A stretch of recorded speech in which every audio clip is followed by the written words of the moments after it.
পইচাৰ কাৰণে গান নাগাওঁ তই গুৱাহাটী আহিবি তোক মই এয়াৰপৰ্টতে পইচা দি পুতি দিম তাৰপিছত ফোন চোন নাই আৰু বহুত দিন হিন্দী চিনেমা এতিয়া বেকগ্ৰাউণ্ড মিউজিকত বহুত কাম কৰিছোঁতো ৰঞ্জিত বেয়াৰৰ লগত কেইবাখন কৰিলোঁ আৰু বিভিন্নজনৰ লগত কৰিছোঁ এয়াৰ ৰেহমানৰ লগত দুখন চিনেমা বেকগ্ৰাউণ্ড মিউজিকত কাম কৰিছোঁ চ' বেছিভাগতে মই ভইচ কৰিছোঁ আৰু ভইচ কৰাৰ কাৰণে মোক চিনি পোৱা হ'ল বম্বেত তাৰপিছত মোক গানৰ কাৰণে মাতিলে মতা হ'ল আৰু গানৰ কাৰণে চ' প্ৰথমতে সেই বেকগ্ৰাউণ্ড ভইচ কৰি লাষ্টত বৰ লগা হ'ল মোৰ মই এবাৰ হেৰিক কৈছিলোঁ আমাৰ কি নাম ইয়াৰ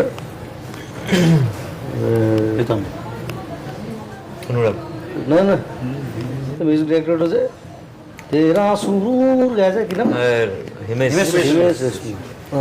তাত তিনিখনমান চিনেমাত মই হামিং কৰালে মোক তাৰপিছত আকৌ এদিন মাতিছে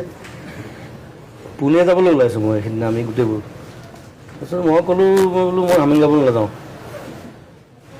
যদি গান আছে গান গাবলৈ যাম হামিং চামিং নহ'ব বন্ধ কৰি দিয়া মোক ক'লে হেৰি আৰে তোৰ আজ ইয়াৰ ডাবল পইচা দেংগে বুলি কৈ দিলে সেইটো কৈতো আৰু মৰিলে মই বোলো মই পইচাৰ কাৰণে গান নাগাওঁ সেইটো ডাইলগ মোৰ ৰৈ পিনেলত আছে মই পইচাৰ কাৰণে গান নাগাওঁ তই গুৱাহাটী আহিবি তোক মই এয়াৰপৰ্টতে পইচা দি পুতি দিম